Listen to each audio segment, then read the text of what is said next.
ಹೆಚ್ಚು ಕೇಳ್ತಾರೆ ರೀ ನಮಗೆ ದುಡ್ಡು ಮತ್ತೆ ಅಪೇಕ್ಷೆ ಮಾಡ್ತಾರೆ, ಜಲ್ದಿ ಮಾಡ್ತಾ ಇಲ್ಲ. ಕೆಲವಷ್ಟು ಕೊಟ್ಟಿವಿ ದುಡ್ಡು ಈಗಾಗಲೇ, ನಮಗೆ ಆಗಿಲ್ಲ. ನಮ್ಮ ಹೆಂಡರ ತಾಳಿಗಳ ಮಾರೋ ಪ್ರಸಂಗ, ಒತ್ತೆಳು ಪ್ರಸಂಗ ಬಂದುಬಿಟ್ಟದೆ ಇವತ್ತು. ದಯವಿಟ್ಟು ನಮ್ಮ ದುಡ್ಡು ಬಿಡುಗಡೆ ಮಾಡೋದು ಅವ್ರು ಕೇಳ್ತಾ ಇದ್ದರೆ ಕಾಂಟ್ರಾಕ್ಟ್ದಾರರು, ಇವರು ಇಲ್ಲ ಹಿಂದೆ ಮಾಡಿದ್ದು ನಮ್ಮದೆಲ್ಲ ಬಿ ಜೆ ಪಿಗೆ ಮಾಡಿದ್ದು ಇವ್ರು ಹೇಳ್ತಾ ಇದ್ದಾರೆ. ಎಲ್ಲರೂ ಇದೇ ಉತ್ತರ ಕೊಡ್ತಾರೆ. ಇವನ್ ಸಿದ್ದರಾಮಯ್ಯ ಸಹಿತ ಇದೇ ಉತ್ತರ ಕೊಡ್ತಾ ಇದ್ದಾರೆ.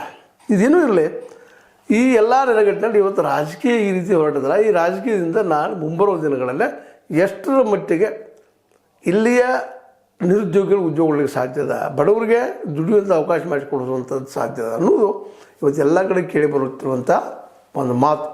ಇದೇನಿದ್ರು ಸರ್ಕಾರ ಬದಲು ಮಾಡಬೇಕು, ಅಧಿಕಾರಿಗಳು ಕೂತ್ಕೊಂಡಂದಿರೋದ್ರಿಂದ ಈ ದೇಶದ ಶಿಕ್ಷಣ ಆ್ಯಕ್ಚುಲಿ ನಾವು ₹1 ಬರೀ 2 ಪೈಸೆ ಖರ್ಚು ಮಾಡ್ತಾ ಇರ್ತೀವಿ, 2%.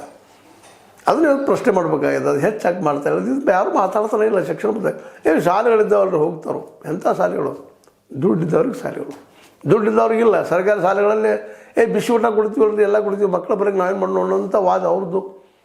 ಆದರೆ ಬಿಸಿ ಊಟ ಒಂದು ಕೊಟ್ಟರೆ ಮುಗಿದ ಶಾಲೆದು, ಎಲ್ಲ ಮಕ್ಕಳಿಗೆ ಫ್ರೀಯಾಗಿ ಸಿಗಬಾರ್ದು ಹೈಯರ್ ಎಜುಕೇಷನ್ದಾಗ ಅನ್ನೋದು ಅನೇಕ ವಾದ.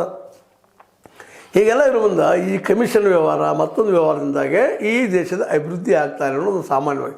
ಇವತ್ತು ನಮ್ಮಲ್ಲಿ ಏನಾಗಿಬಿಟ್ಟದಪ್ಪ ಒಂದು ಅಭಿವೃದ್ಧಿ ಅಂತಂದರೆ ರೋಡನ್ನು ತಯಾರು ಮಾಡ್ಕೊಳ್ಳೋದು, ಗಟ್ಟರಗಳನ್ನು ತಯಾರು ಮಾಡ್ಕೊಳ್ಳೋದು, ಈ ಒಂದು ಅಭಿವೃದ್ಧಿ ಅಂದರೆ ಇದಾಗಿಬಿಟ್ಟದು ನಮ್ಮಲ್ಲಿ. ಆದರೆ ನಿಜವಾದ ಅಭಿವೃದ್ಧಿ ಶಿಕ್ಷಣದಪ್ಪ ಅಂತೇಳಿ ಶಿಕ್ಷಣಕ್ಕೂ ಇವರು ಖರ್ಚು ಮಾಡ್ತಾ ಇದ್ದಾರೆ, ಇಲ್ಲ ಅಂತಲ್ಲ ಈಗಿನ ಸರ್ಕಾರಗಳು. ಆದರೆ ಖಾಸಗಿಯವ್ರು ಕೊಟ್ಟಿದ್ರಂತಾಗೆ